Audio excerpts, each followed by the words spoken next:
Электр энергиясы жыл сайын кымбаттайт. Электр энергиясына болгон баа 1 сом 9 тыйындан башталат. 1 сентябрдан тарта электр энергиясынын жаңы тариф ишке кириши күтүлөт. Бул тууралуу коомдук талкууга коюлган 2021-2025 жылдарга карата электр энергиясына орто мөөнөттүү тарифтик саясатын бекитүү жөнүндө министрлер кабинетинин токтомунда айтылат. Ага ылайык 1 киловатт сааты 1 сом 9 тыйындан эсептөө сунушталат. Бир айга 1000 киловатт сааттык чектөө коюлуп, андан ашса 2 сом 52 тыйындан саналат. Электр жарыгынын баасы жыл сайын жогорулап турат. Токтом долбоорундагы маалыматка ылайык 2022 жылы электр энергиянын 1 киловатт сааты 1 сом 48 тыйынга чыгат. Андан кийин жылдык инфляциянын деңгээлине жараша кымбаттап турат. Булак медиа центр. Эл чындыкты билсин. Тиешелүү органдар Жогорку кеңештин депутаттары эмне себептен кармалгандыгын түшүндүрүп бериши керек, деди депутат. Жогорку кеңештин депутаты Тазабек Икрамов бүгүн 16 июндагы жалпы жыйында тиешелүү органдар Жогорку кеңештин депутаттары эмне себептен кармалгандыгын түшүндүрүп бериши керектигин билдирди. Анын айтымында буга чейин депутаттарды мыйзамсыз кармоо боюнча протоколдук тапшырма берилген. Тийиштүү органдар келип түшүндүрмө берсин, алар канчалык мыйзамдуу айыпталып жаткандыгын айтып беришсин, деди ал. Эске сала кетсек, 1 июнда Кумтөр иши боюнча депутаттар Асылбек Жээнбеков жана Төрөбай Зулукаров УКМК тарабынан кармалган. Булак медиа центр. Эл чындыкты билсин. Союздун кымбатташы бул күлкү эмес, бул трагедия. Буга чейинки кымбаттоолор башталышы гана. Алдыда мындан дагы кымбаттоолор күтүлүүдө. Казакстанда кургакчыл күн куйкалап жатат. Дан эгиндери күйүп кетүү коркунучунда. Демек, ундун баасы дагы асмандайт. Чүйдө суу тартыш дыйкандардын эмгеги талаага кетүүдө. Чөп былтыркы салыштырмалуу 300% кымбат. Айыл чарба министрлиги жок дегенде азык-түлүк коопсуздугун мониторинг кылуусу абзел. Өсүмдүк май акыркы бир жумада 180-190 сомго жетти. Эмне кылуу керек? Тамак ашты чачып ысырап кылууну эл көзүнө деп дастаркон үстүнө жайната берүүнү азайтуу керек. Керек болсо мамлекет туура тамактануунун менюсун түзүп, элге сунуштап ага көндүрүү зарыл. Туура тамактануу ашкери ысырапкорчулукту азайтат, ден соолукка пайдалуу жана экономикалык жактан үй бүлөнүн казынасына үнөм. Эл көрсүн деген адаттан арылмайын жарыбайбыз. Той аштарда столго батпаган тамак аштын чети оюлбайт. Жей келсең жалаң ашыкча салмак боло турган пайдасыз азыктар. Соңунда эт, конфет баарын аралаштырып, пакетке ботко кылып салып кетишет. Калганын ит жейт же мусорго ыргытышат. Туура тамактануунун эрежеси менен той берсең куураган жумот дастарконунда эч нерсе жок деп сындашат. Качан эл көзүнө жашаганды токтотобуз? Эмнеге эл кабыл алып туура деп койгон сызык менен жүрүшүбүз керек? Булак медиа центр. Эл чындыкты билсин.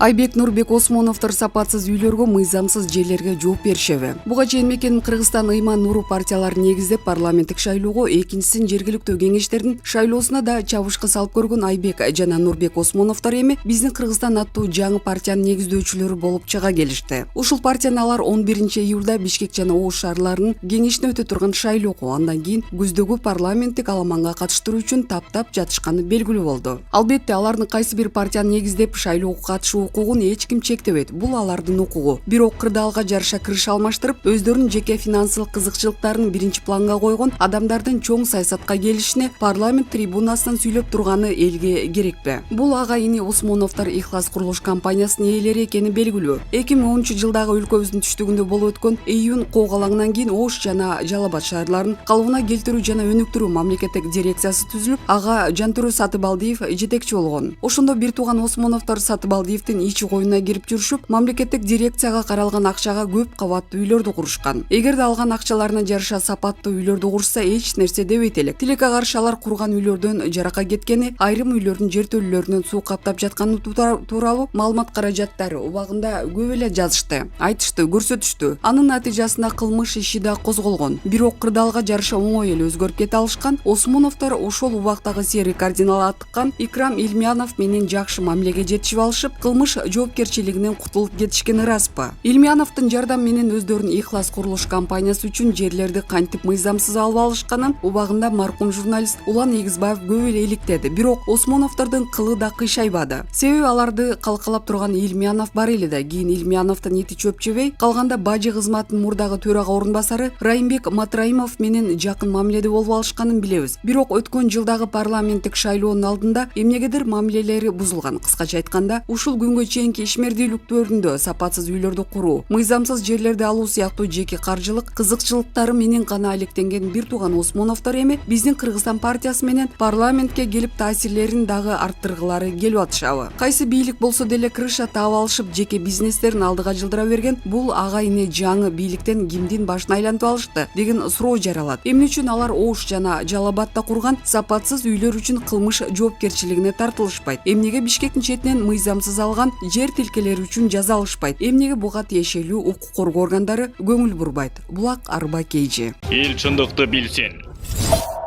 Талкаланган үйлөр Түркиянын жардамы менен салынып жатат. Баткен облусунда кыргыз-тажик чек арасында куралдуу жаңжалда толугу менен талкаланган 136 үй Түркиянын жардамы менен курулуп жатат. Ушул эле окуяда курман болгон 36 адамдын жакындарына да Баткен шаарында өзүнчө 36 турак жай салынууда. Анын чыгымын жеке компаниялар өз мойнуна алды. Бул тууралуу архитектура, курулуш жана турак жай коммуналдык чарба мамлекеттик агенттигинин жетекчиси Уланбек Калманбетов Жогорку кеңештин 16 июндагы жыйынында билдирди. Андан тышкары чек ара чырында жабыр тарткандарга эл тарабынан 115 миллион сом чогулду. Баткен облусунун атайын эсебинен түшкөн бул каражатты кайсы жакка жумшоону облус башчысы чечет. Ошондой эле Баткенде инфраструктураны жол жарык калыбына келтирүү үчүн бюджеттен 700 миллион сом бөлүү каралган. Ушул күнгө чейин анын 200 миллиону берилди. Бул окуяда Баткенде 5 жалпы билим берүүчү мектеп, 2 фельдшерлик акушердик пункт, 3 бала бакча, 2 милиция пункту, 24 май куйган станция, 60 коммерциялык объект, 2 чек ара заставасы жана бир клуб жараксыз абалга келген. Тажикстандын Согдо облусунда 14 турак жай толук бузулуп, 2 үй, бир курулуш жарым жартылай жабыркаганы маалымдалган. Кыргыз-тажик чек арасындагы соңку куралдуу жаңжалда 36 кыргызстандык курман болду. Анын 2 бала, 180ден ашуун адам жаракат алды. Тажик тараптан 19 адам өлүп, 87 киши жаракат алган. Булак Назар Ньюс. Эл чындыкты билсин.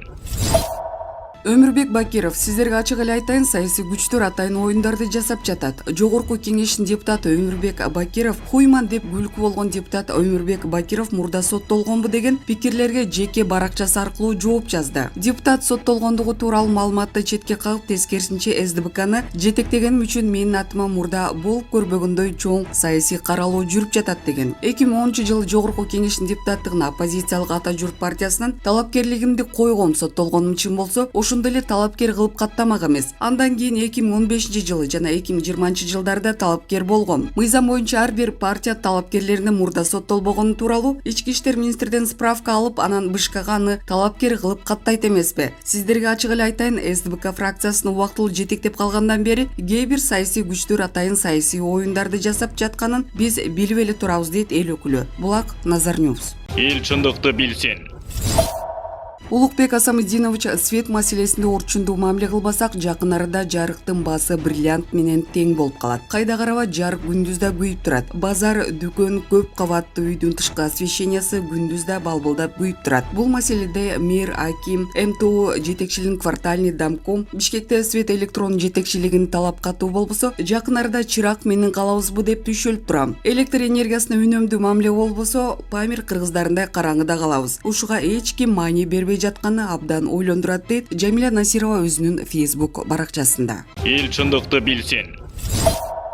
Джо Байден менен Владимир Путиндин жолугушуу алдындагы сөздөрү. 16 июнда АКШтын президенти Джо Байден менен Россия Федерациясынын президенти Владимир Путиндин Женева шаарында жолугушуусу күтүлөт. НАТОнун Бельгиядагы саммитинде сүйлөп жатып, Байден мырза Путин менен буга чейинки жолукканын айтып, орус лидери жөндөмдүү, кыйын, татыктуу атаандаш болгонун айтты. Биз Орусия менен конфликт издеген жокпуз. Мен президент Путинге кызматташуу мүмкүн болгонго чейинки чөйрөлөр бар экенин, кааласа биз кызматташууга даяр экенибизди, каалабаса жана өзү мурдагыдай эле алып жүрсө, биз жооп берберибизди так билдирдим. Кызматташуу мүмкүн болбогон жерлерде кызык-сызыктар бар, аларды өткөнгө болбойт, деди президент Джо Байдендин журналисттердин суроолоруна жооп берип жатып. Журналисттер Байдендин Путинди киши өлтүргүч деп атаганын, Путин күлкүгө чыгарганына кандай карарын дагы сурашты. Байден Путиндин күлкүсүнө күлкү менен жооп берди. Путин Байден жөнүндө президент Путин NBCге берген чоң маегинде Америка менен болгон мамилелерине токтолуп, Джо Байдендин аны киши өлтүргүч деп атаганына биздин киши өлтүргөн адатыбыз жок деп жооп берди. Навальный түрмөдөн эсен чыгарына кепилдик бере аласызбы деген суроосуна Путин мырза Орусияда камактагы кишинин коопсуздугун түрмөнүн администрациясы камсыздай тургандыгын, бул президенттин иши эмес экенин билдирди. Ошондой эле Путин мырза Орусия АКШга каршы кибер согуш жүргүзүп жатат деген айыптоолор негиз деп баа берди. Путин Америка Кошмо Штаттын азыркы президенти Трамп менен салыштырып мындай баа берди. Албетте, президент Байден Трамптан кардиналдуу айырмаланат. Анткени ал адис саясатчы, өмүр бою саясатта жүрөт. Бул башка киши. Учурдагы президент капыс кыймылдарга барбайт. Мунун дагы жакшы жана жаман жактар бар. Баарлашуу эрежелер чегинде өтөт. Кандайдыр бир макулдашууларга жетебиз, жалпы чекиттерди таба алабыз деп бекем ишенем. Булак Чындык медиа.